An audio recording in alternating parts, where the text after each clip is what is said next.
Hello दोस्तों, आज हम जानेंगे रत्नेश्वर महादेव मंदिर के बारे में। काशी का रत्नेश्वर महादेव मंदिर एक अनोखा मंदिर है। यह रत्नेश्वर मंदिर 9 डिग्री तक झुका हुआ है। एक ऐसा शिव मंदिर जहां आम मंदिरों की तरह भगवान शिव की पूजा अर्चना नहीं होती, ना ही कोई भक्त भगवान को पुष्प अर्पण करता है, ना ही उसका जल अभिषेक होता है और ना ही उसकी पूजा होती है। तो ऐसा क्या है जो रत्नेश्वर महादेव मंदिर इतना झुका हुआ है और उसकी पूजा नहीं होती है? भारत की संस्कृति और इतिहास रहस्यों से भरा हुआ है।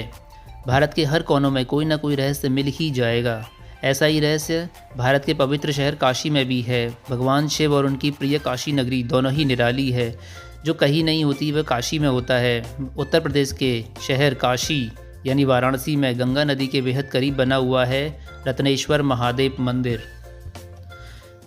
जानते हैं कहाँ है ये मंदिर। रत्नेश्वर मंदिर उत्तर प्रदेश के वाराणसी काशी शहर में मणिकर्णिका घाट के समीप दत्तात्रेय घाट पर स्थापित है। महाशमशान के पास बसा यह मंदिर करीब 500 साल पुराना है। रत्नेश्वर मंदिर अपने नींव से 9 डिग्री तक झुका हुआ है और इसकी ऊंचाई 13 मीटर है। दरअसल जिस स्थान पर मंदिर बना हुआ है वह स्थान बहुत ही असामान्य है। वाराणसी के मुख्यतः मंदिर गंगा नदी के तट पर ही निर्मित होते हैं, परंतु यह मंदिर अन्य मंदिरों के विपरीत मणिकर्णिका घाट के निचले स्तर पर बनाया गया है। यही कारण है कि इस मंदिर का गर्भगृह गर्मियों के कुछ महीनों को छोड़कर वर्ष के अधिकांश समय पानी के नीचे ही रहता है।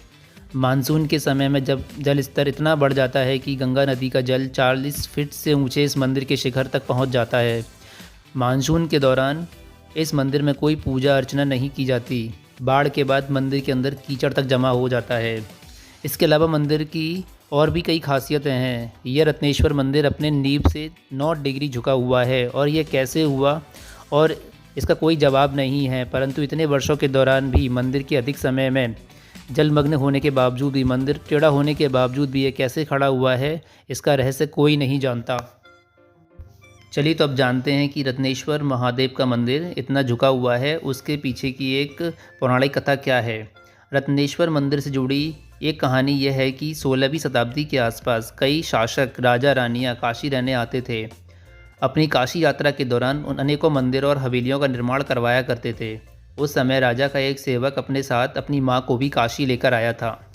राजा के सेवक ने गंगा घाट पर कई शिल्पकारों को बुलवाया, अपनी माँ के नाम पर महादेव का मंदिर बनवाना शुरू किया और मंदिर निर्माण के बाद उसने मंदिर का नाम अपनी माँ के नाम पर रख दिया। सेवक की माँ का नाम रत्ना था, इसलिए मंदिर का नाम रत्नेश्वर मंदिर रख दिया गया। परंतु जब मंदिर का निर्माण के हुआ, उसे देखकर उसमें अहंकार की भावना आ गई। मंदिर के निर्माण हो जाने के पश्चात वो अपनी माँ को मंदिर दिखाने के लिए ले गया और अहंकार में उसने बोल दिया कि ले माँ, आज मैंने तेरे दूध का कर्ज उतार दिया है। यह सुनकर माँ ने महादेव को बाहर से ही प्रणाम किया और वापस जाने लगी। तभी बेटे ने कहा, मंदिर के अंदर चलकर दर्शन तो कर लीजिए।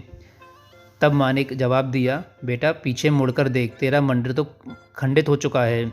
जैसे ही उसने पीछे देखा, वह मंदिर एक तरफ मिट्टी में धंस गया और मंदिर का आकार एक तरफ झुका हुआ हो गया था। किसी माँ के कर्ज को कभी भी चुकाया नहीं जा सकता, इसलिए उसकी माँ के अभिशाप के कारण एक मंदिर जो पूरी तरह झुक गया। यही कारण है कि इस मंदिर का नाम मातृ ऋण भी रखा गया। इस रत्नेश्वर महादेव के मंदिर की तुलना पीसा के लीनिंग टावर से भी की जाती है। रत्नेश्वर मंदिर भारत के उत्तर प्रदेश में स्थित है, जबकि पीसा का लीनिंग टावर इटली के पीसा शहर में स्थित है। रत्नेश्वर मंदिर 9 डिग्री तक झुका हुआ है, जबकि पीसा का लीनिंग टावर 5.5 डिग्री तक झुका हुआ है। रत्नेश्वर मंदिर की ऊंचाई 13 मीटर है, जबकि पीसा की ऊंचाई 57 मीटर है।